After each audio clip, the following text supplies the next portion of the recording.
Chapter 33, Babaji, the Yogi Christ of Modern India. The northern Himalaya crags near Bhadriyana are still blessed by the living presence of Babaji, Guru of Larimasha. The secluded masters retained his physical form for centuries, perhaps for millennium. The deathless Babaji is an avatara. This Sanskrit word means descent. Its roots are ava, down, and tri, to pass. In the Hindu scriptures, avatara signifies the descent of divinity into flesh. Babaji's spiritual state is beyond human comprehension. Sri Yukteswar explained to me, the dwarfed vision of man cannot pierce to this transcendental star. One attempts in vain even to picture the avatar's attainment. It is inconceivable. The Upanishads have minutely classified every stage of spiritual advancement. A siddha, perfected being, has progressed from the state of the jiva mukta, freed from living, to that of para mukta, supremely free, full power over death. The latter was completely escaped from the Mayak thraldom and its reincarnational round. The paramukta, therefore, seldom returns to a physical body. If he does, he is an avatar, a divinely appointed medium of supernal blessing on the world.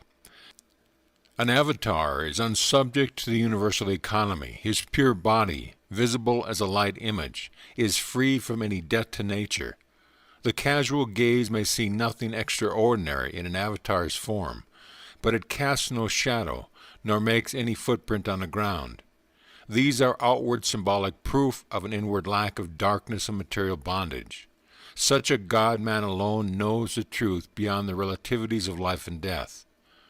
Omar Khayyam, so grossly misunderstood, sang of this liberated man in his immortal scripture, the Rubaiyat. Ah, moon of my delight, who knows no wane, the moon of heaven is rising once again. How oft hereafter, rising, shall she look through the same garden after me in vain? The moon of delight is God, eternal Polaris, anachronous never. The moon of heaven is the outward cosmos, fettered to the law of periodic recurrence. Its chain had been dissolved forever by the Persian seer through his self-realization. How oft hereafter rising shall she look after me in vain? What frustration of search by a frantic universe for an absolute omission! Christ expressed his freedom in another way.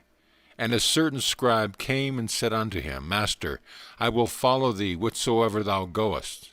And Jesus said unto him, The foxes have holes, and the birds of the air have nests, but the Son of Man hath not where to lay his head. Spacious with omnipresence, could Christ indeed be followed except in the overarching spirit? Krishna, Rama, Buddha, Patanjali were among the ancient Indian avatars. A considerable poetic literature in Tamil has grown up around Agastya, a southern Indian avatar. He worked many miracles during the centuries preceding and following the Christian era, and is credited with retaining his physical form even to this day. Babaji's mission in India has been to assist prophets in carrying out their special dispensation. He thus qualifies for the scriptural classification of Mahavatar, great avatar. He has stated that he gave yoga initiation to Shankara, ancient founder of the Swami order, and to Kabir, famous medieval saint. His chief 19th century disciple was, as we know, Larimasha, revivalist of the lost Kriya art. I have helped an artist to draw a true likeness of the great Yogi Christ of modern India. The Mahavatar is in constant communion with Christ. Together they send out vibrations of redemption and have planned the spiritual technique of salvation for this age. The work of these two fully illumined masters, one with the body and one without it, is to inspire the nations to forsake suicidal wars, race hatreds, religious sectarianism, and the boomerang evils of materialism. Babaji is well aware of the trend of modern times, especially of the influence and complexities of Western civilizations, and realizes the necessity of spreading the self-liberation of yoga equally in the West and the East. That there is no historical reference to Babaji need not surprise us. The great guru has never openly appeared in any century. The misinterpreting glare of publicity has no place in his millennium plans. Like the Creator, the sole but silent power, Babaji works in a humble obscurity. Great prophets like Christ and Krishna come to earth for a specific and spectacular purpose. They depart as soon as it accomplished. Other avatars, like Babaji, undertake work which is concerned more with the slow evolutionary progress of man during the centuries than with one outstanding event of history. Such masters always veil themselves from the gross public gaze and have the power to become invisible at will.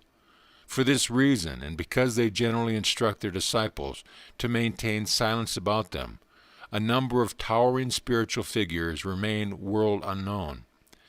I give in these pages of Babaji merely a hint of his life, only a few facts which he deems it fit and helpful to be publicly imparted. No limiting facts about Babaji's family or birthplace, dear to the analyst's heart, have ever been discovered. His speech is generally in Hindi, but he converses easily in any language. He has adopted the simple name of Babaji, revered father. Other titles of respect given him by Larry Masha's disciples are Mahami Babaji Maharaj, Supreme Ecstatic Saint, Maha Yogi, Greatest of Yogis, Trambak Baba, and Shiva Baba, titles of avatars of Shiva. Does it matter that we know not the patronymic or the earth-released master? Whenever anyone utters with reverence the name of Babaji, Larry Masha said, that devotee attracts an instant spiritual blessing. The deathless guru bears no marks of age on his body. He appears to be no more than a youth of 25, fair-skinned, of medium build and height. Babaji's beautiful, strong body radiates a perceptible glow. His eyes are dark, calm, and tender. His long, lustrous hair is copper-colored. A very strange fact is that Babaji bears an extraordinarily exact resemblance to his disciple Larry Masha. The similarity is so striking that in his later years Larry Masha might have passed as the father of the youthful-looking Babaji. Swami Kebalananda, my saintly Sanskrit tutor, spent some time with Babaji in the Himalayas. The peerless master moves with his group from place to place in the mountains, Kebalananda told me. His small band contains 2 highly advanced American disciples. After Babaji has been in one locality for some time, he says, Dera Dandu Antu, let us lift our camp and staff. He carries a symbolic dandu, bamboo staff. His words are the signal for moving from a group instantaneously to another place. He does not always employ this method of astral travel. Sometimes he goes on foot from peak to peak. Babaji can be seen or recognized by others only when he so desires. He is known to have appeared in many slightly different forms to various devotees, sometimes without beard and mustache, and sometimes with them. As his undecaying body requires no food, the master seldom eats. As a social courtesy to visiting disciples, he occasionally accepts fruit, or rice cooked in milk and clarified butter. 2 amazing incidences of Babaji's life are known to me, Kebalananda went on. His disciples were sitting one night around a huge fire, which was blazing for a sacred Vedic ceremony. The master suddenly seized a burning log and lightly struck the bare shoulder of a chela who was so close to the fire. Sir, how cruel, Larry Masha, who was present, made this remonstrative. Would you rather have seen him burned to ashes before your eyes, according to the decree of his past karma? With these words, Babaji placed his healing hand on the chela's disfigured shoulder. I have freed you tonight from painful death. The karmic law has been satisfied through your slight suffering by fire. On another occasion, Babaji's sacred circle was disturbed by the arrival of a stranger. He had climbed with astounding skill to the nearly inaccessible ledge near the camp of the master. Sir, you must be the great Babaji. The man's face was lit with inexpressible reverence. For months I have pursued a ceaseless search for you among these forbidden crags. I implore you to accept me as a disciple. When the great Guru made no response, the man pointed to the rocky chasm at his feet. "If you refuse me, I will jump from this mountain. Life has no further value if I cannot win your guidance to the divine." "Jump then," Babaji said unemotionally. "I cannot accept you in your present state of development." The man immediately hurled himself over the cliff. Babaji instructed the shocked disciple to fetch the stranger's body. When they returned with the mangled form, the master placed his divine hand on the dead man. Lo, he opened his eyes and prostrated himself before the omnipotent one. "You are now ready for discipleship." Babaji beamed lovingly on his resurrected Chela. "You have courageously passed the difficult test. Death shall not touch you again. Now you are one of our immortal flock." Then he spoke his usual word of departure, Dera Danda Uthwa. The whole group vanished from the mountain. An avatar lives in the omnipresent spirit. For him there is no distance inverse to the square. Only one reason, therefore, can motivate Babaji in maintaining his physical form from century to century: the desire to furnish humanity with a concrete example of its own possibilities. Were man never vouchsafed a glimpse of divinity in the flesh, he would remain oppressed by the heavy Mayic delusion that he cannot transcend his mortality. Jesus knew from the beginning the sequence of his life. He passed through each event not for himself, not for any karmic compulsion, but solely for the upliftment of reflective human beings. His 4 reporter disciples, Matthew, Mark, Luke, and John, recorded the ineffable drama for the benefit of a later generation. For Babaji also, there is no relativity of past, present, future. From the beginning he has known all phases of his life. Yet accommodating himself to the limited understanding of men, he has played many acts of his divine life in the presence of one or more witnesses. Thus it came about that a disciple of Larry Masha was present when Babaji deemed the time to be ripe for him to proclaim the possibility of bodily immortality. He uttered this promise before Ram Gopal Muzambor, that it might finally become known for the inspiration of other-seeking hearts. The Great One speaks their words and participates in a seemingly natural course of events, solely for the good of man, even as Christ said, "Father, I knew that thou hearest me always, but because of the people which stand by I said it, that they may believe that thou hast sent me." During my visit to Ran Bajapur with Ram Gopal, the sleepless saint, he related the wondrous story of his first meeting with Babaji. "I sometimes left my isolated cave to sit at Larry Masha's feet in Benares," Ram Gopal told me. "One midnight, as I was silently meditating in a group of his disciples, the master made a surprising request. 'Ram Gopal,' he said, 'go at once to the Dazamath bathing ghat.' I soon reached the secluded spot. The night was bright with moonlight and the glittering stars. After I had sat in patient silence for a while, my attention was drawn to a huge stone slab near my feet. It rose gradually, revealing an underground cave. As the stone remained balanced in some unknown manner, the draped form of a young and surprisingly lovely woman was levitated from the cave high into the air. Surrounded by a soft halo, she slowly descended in front of me and stood motionless, steeped in an inner state of ecstasy. She finally stirred and spoke gently. 'I am Mataji, the sister of Babaji. I have asked him and also Larry Masha to come to my cave tonight to discuss a matter of great importance.' A nebulous light was rapidly floating over the Ganges. This strange luminescence was reflected in the opaque water. It approached near and near until, with a blinding flash, it appeared by the side of Mataji and condensed itself instantly into the human form of Larry Masha. He bowed humbly at the feet of the woman saint. Before I had recovered from my bewilderment, I was further wonderstruck to behold a circling mass of mystical light traveling in the sky.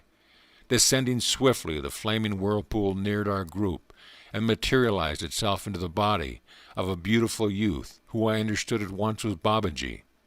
He looked like Larry Masha, the only difference being that Babaji appeared much younger and had long, bright hair. Larry Masha, Mataji, and myself knelt at the Guru's feet. An ethereal sensation of beatific glory thrilled every fiber of my being as I touched his divine flesh. "Blessed sister," Babaji said, "I am intending to shed my form and plunge into the infinite current. I have already glimpsed your plan, beloved Master. I want to discuss it with you tonight. Why should you leave your body?" The glorious woman looked at him beseechingly. "What is the difference if I wear a visible or invisible wave on the ocean of my spirit?" Mataji replied with a quaint flash of wit, "Deathless Guru, if it makes no difference, then please do not ever relinquish your form." "Be it so," Babaji said solemnly. "I will never leave my physical body. It will always remain visible to at least a small number of people on this earth. The Lord has spoken his own wish through your lips." As I listened in awe to the conversation between these exalted beings, the great Guru turned to me with a benign gesture. "Fear not, Ram Gopal," he said. "You are blessed to be a witness at the scene of this immortal promise." As the sweet melody of Babaji's voice faded away, his form and that of Larry Masha's slowly levitated and moved back toward over the Ganges. An aureole of dazzling light templed their bodies as they vanished into the night sky. Mataji's form floated to the cave and descended. The stone slab closed of itself, as I was working on an invisible leverage. Infinitely inspired, I wended my way back to Larry Masha's place. As I bowed before him in the early dawn, my Guru smiled at me understandingly. "I am happy for you, Ram Gopal," he said. "The desire of meeting Babaji and Mataji, which you so often expressed to me, has found at last a sacred fulfillment." My fellow disciples informed me that Larry Masha had not moved from his dais since the early preceding evening. He gave a wonderful discourse on immortality after you had left for the Dazamath Ghat. One of the chelas told me. For the first time I fully realized the truth in the scriptural verse, which state that a man of self-realization can appear at different places in 2 or more bodies at the same time. Larry Masha later explained to me many metaphysical points concerning the hidden divine plan for this earth. Ram Gopal concluded. Babaji has been chosen by God to remain in his body for the duration of this particular world cycle. Ages shall come and go, still the deathless Master, beholding the drama of the centuries, shall be present on this stage terrestrial. End of chapter.